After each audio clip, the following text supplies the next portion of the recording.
It's time for a little bit of rationals review.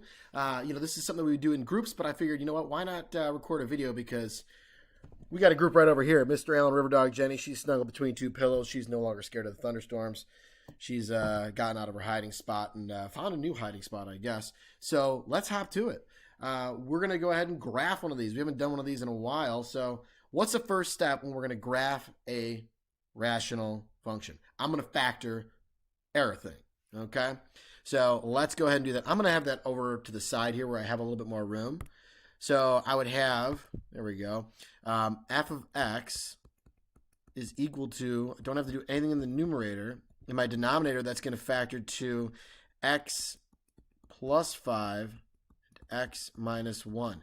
So nothing is going to cancel, which means I don't have any holes, but I am going to have a couple vertical asymptotes. Let's first let's get that domain going. X is all real numbers except x cannot equal -5, +1. Lovely. Ooh, slight voice crack. I'm going to leave it, though. I'm going to leave it. All right. How about x-intercepts? Our zeros. How do we get those zeros? Well, that's when, if I plugged in 0 for y, if I set my equation equal to 0, how would I get it to be 0? Well, I would need my numerator to be 0, so I'm going to do that in orange, and then we can see our work pair up. So I would say this is 0. I don't want my denominator to be 0 because then it's undefined. So I would have to do x plus 3, so I'm going to get x equals -3. So I will have -3, comma, I need a 3 there, 0. Excellent. How about my y-intercept? Well, my y-intercept would be when my x's equal 0. I'll change colors. So I'd have all of them being 0. 0 plus 3 over 0 plus 5. And you know what? Better yet, why am I doing that? Let's just look at our those two right there. I'd have 3 divided by -5. There it is. So 0, comma, -3/5. Right, because if I plugged in 0 for all my x's, they would all go away. I'd only be left with those two constants at the end. Nice. Keep moving. Keep grooving. My vertical asymptotes, we already mentioned those. They would be x equals, it's what's left in the denominator, -5, and x equals -1. Sorry, +1. Jenny spoke up. I don't know if you heard her. She's like, yo, Dad, it's +1. All right. Holes, none.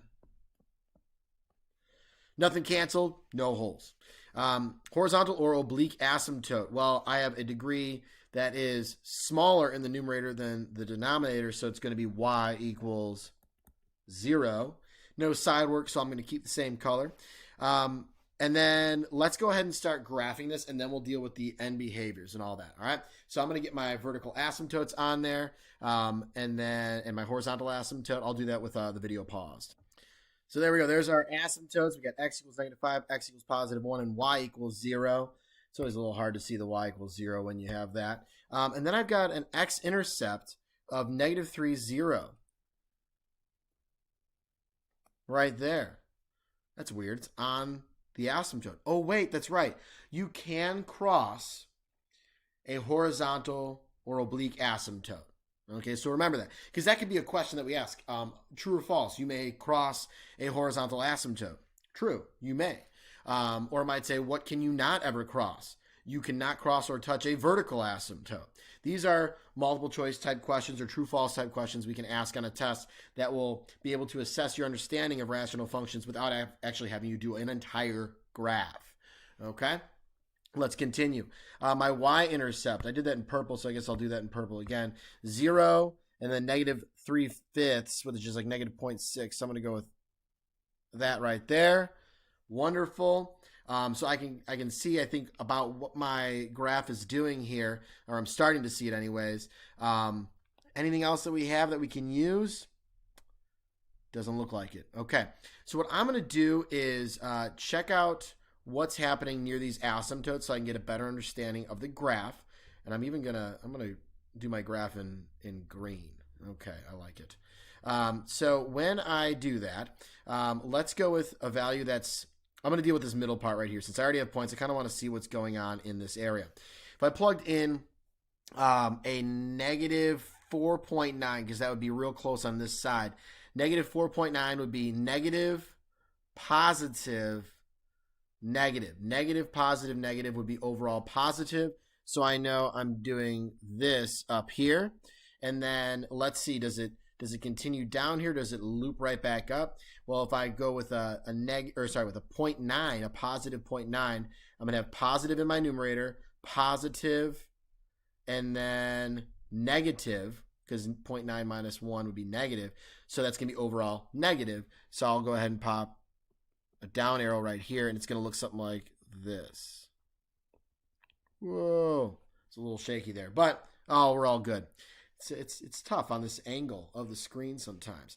All righty. Now that we have our center portion, let's get the other parts.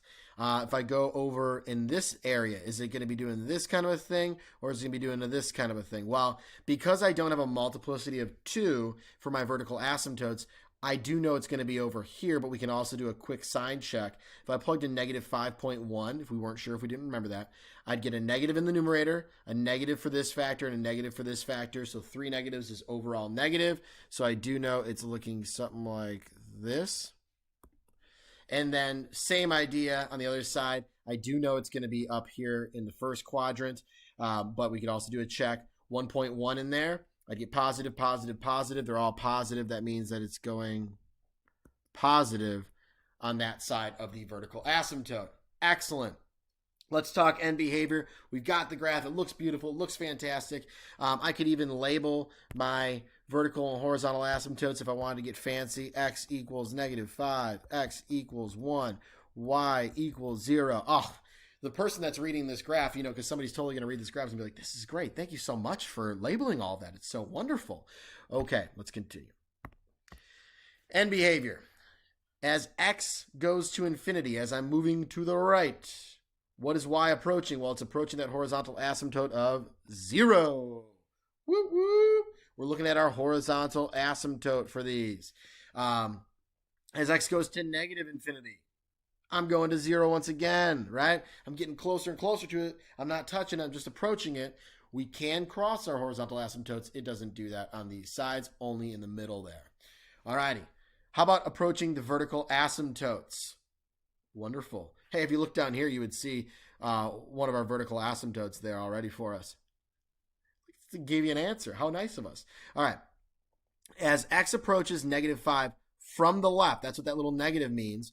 What is y approaching? Well, from the left, this left-hand side, it's going to negative infinity. Nice. All right, we looked at the graph. We did our sign chart as well. You could have done the sign chart. You could have done negative 6. Could have done negative 5.1 like we did. All right, we already did that, though. And then as we approach it from the right, well, we can look at our graph that we have, or think about that sign chart as well, and we knew that it was approaching positive infinity.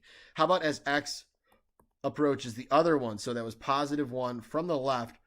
Y approaches from the left side. It's going to negative infinity. Again, we already did the sign charts a little bit ago. We just did them in our head when I was over here with the mouse with the cursor. And then as x approaches 1 from the right, that's on the right-hand side here, whoop, we're going to positive infinity. Y approaches positive infinity. I like it.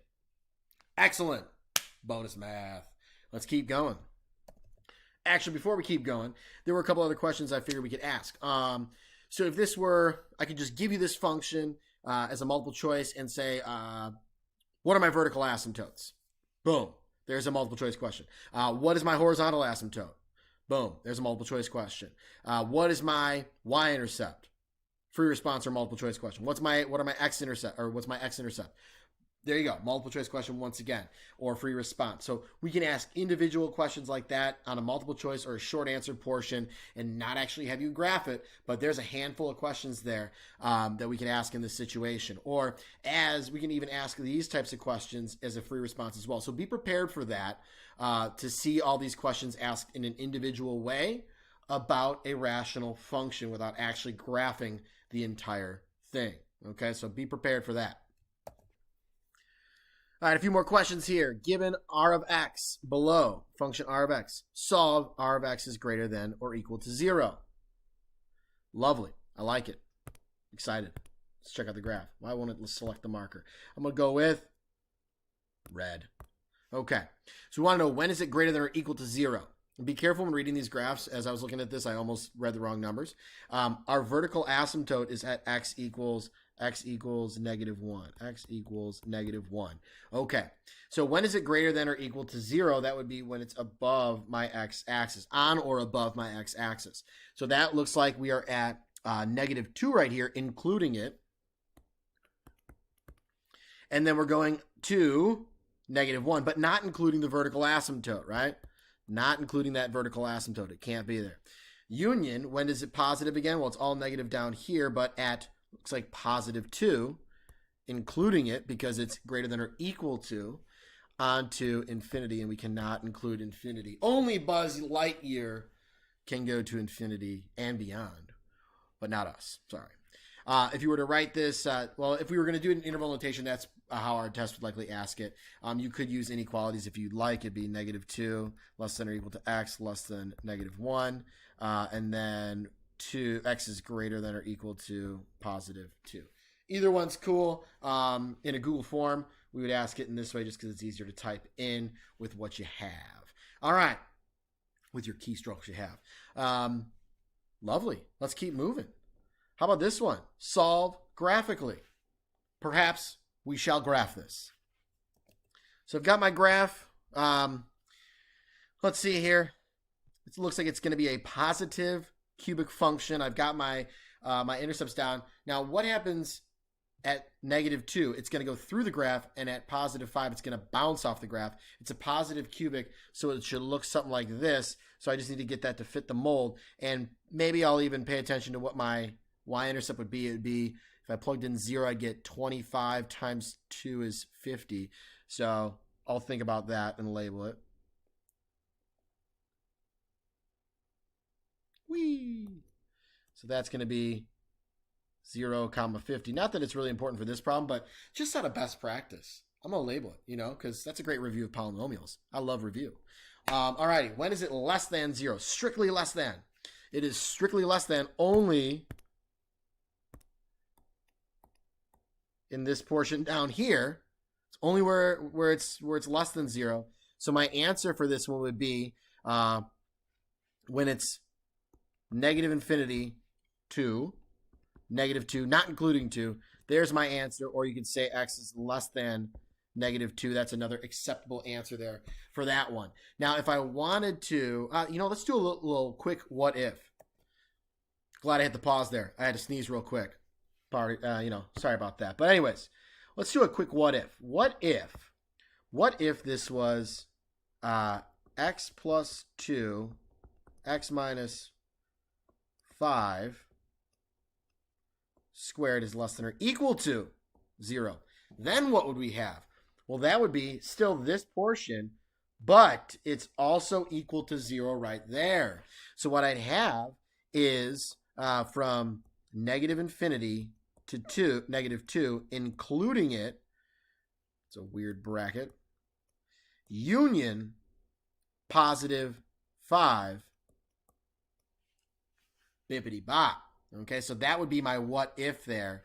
And I could write that with an inequality as well. X is less than or equal to -2, and x is equal to 5. I like it.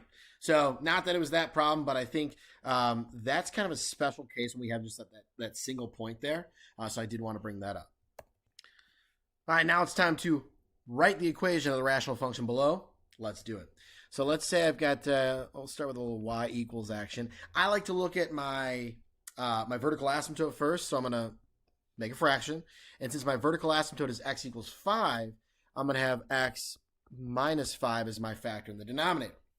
Then I'm going to look at, so I got a horizontal asymptote of y equals -2. So that means that my degree in the numerator and denominator need to be the same. So I'm going to have some x factor up in the numerator. But I'm also going to look at my x-intercept of -5, 0. So that means I need to have x plus 5 up here in order to get that x-intercept. Now, the other thing to consider, again, is back to our horizontal asymptote. I have like numerators degree-wise. So that means I'm doing coefficient over coefficient, which would be y equals 1 at this point. I don't want that. I want -2. So what if I were to just throw a -2 coefficient? So now what I have is a y equals -2 for horizontal asymptote. I have -5 comma 0 for my x-intercept. I have x equals 5 for my vertical asymptote. And if I were to plug in 0 for all my x's, what would we get? Well, then I would have this. I'm going to change colors for it. If I plug in 0 for my x's, I get -2, 0 plus 5 over 0 minus 5. So I'd have, that's 5 times -2 is -10 divided by -5. That gives me +2. That's what I got right there. Woo woo! I did it. And you did it too. Be proud of yourselves. There is my rational equation for that graph right there. Uno más. So the last one here, we're going to solve algebraically by using a sign chart. Excellent. Let's go for it. Well, first thing I like to do is I like to pop down my critical values, and I like to label what they are. So my critical values in this one, I'm going to have x equals 0. I'm going to have x equal, and that is, let's see, that's going to be a 0. And I'm going to have x equals 3. That's going to be a 0. And then I have x equals +2. And that's going to be a vertical asymptote. Excellent. Number line time. So I have 0, 2, and 3. Excellent. Let's put down some test values. Test values will be in orange. So I'm going to go less than 0, which is -1. Between 0 and 2 is 1. I got 2.5 here, and I got 4 right here. Remember, we're just worried about positive or negative. So when I plug -1 in, I'm going to have a negative over a negative, which is overall negative. Then for my 1, I'm going to have a positive for the x. I'm going to have a negative when I plug it in with the x minus 3. And then I'll have another negative here. So that's overall positive. If I plug in 2.5, I've got a positive out front. It's going to be whatever that number is, right? Because it's just x. And then 2.5, that's going to give me a negative. And then down here, I'm going to have positive. So negative. And then lastly, if I plug in 4, I'm going to be positives all around. Everything positive. So I've got a positive overall. Wonderful. Now let's go to what this is asking here. And I almost forgot again. This is a 0. 2 is a vertical asymptote. And then 3 was a 0. Definitely something we want to jot down. So now we want it to be greater than or equal to 0. Well, where is it greater than or equal to 0? That'd be in right here and right here. So let's see here. When we write this, since 0 is a 0 and I'm greater than or equal to 0, I will be including 0. And then since this is a vertical asymptote, glad I wrote that down, I'm not going to be including the 2. Then I will join back up, union back up at the 3, which is a 0. And I'm including it because it's equal to 0, not just strictly greater than. And then on to infinity. Beautiful. Excellent. So as far as how we could ask this on a test, I could just have you do a full-on sign chart. I could give you this completed sign chart saying it's negative, positive, and positive, and then ask you to tell me where it's positive, which intervals it's positive on, or which intervals it's negative on, right? I could just ask you to read a sign chart that's already been completed for you. So there's ways we can break this stuff down to ask it in different ways on a test, so please be prepared for that. Bippity bop, there we go. We're good to go. I'm just going to leave it in interval notation. I like it. I prefer that over the inequality. So hope you guys enjoyed it. I know I enjoyed it. I know River Dog Jenny also enjoyed it because the thunder has stopped. So she's happy. She's a happy camper. She's just napping, though. All right. Have a wonderful day. Enjoy. America, freedom, rock and roll. Costco, River Dog Jenny.